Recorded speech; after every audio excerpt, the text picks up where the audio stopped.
J'étais mal, vous faites partie des déçus d'avance, comme le dit Julien Bargeton. Non, mais ça, c'est... Vous lui laissez le bénéfice du doute au Julien Bargeton qui essaie déjà de raconter une histoire. Non, je l'ai entendu souvent. D'abord, un élément sur le contexte.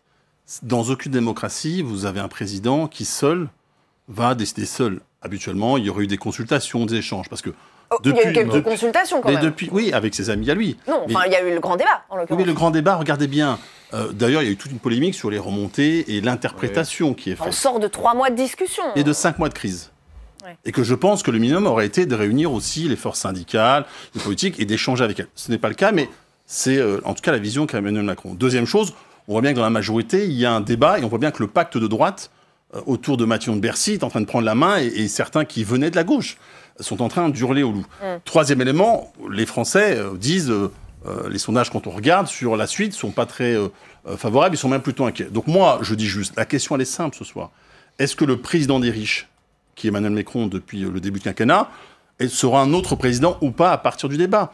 Mais encore une fois, ça veut dire aussi stopper ce qui se passe avec l'aéroport de Paris, arrêter la polémique sur le départ plus retardé de l'âge de la retraite. Ça veut dire aussi arrêter la casse sociale. Des mesures concrètes. Oui, mais je veux dire, il faut changer de politique économique. Ouais. Est-ce que le président voudra changer de politique économique, sociale et fiscale? C'est la seule question. Le reste, c'est de la littérature.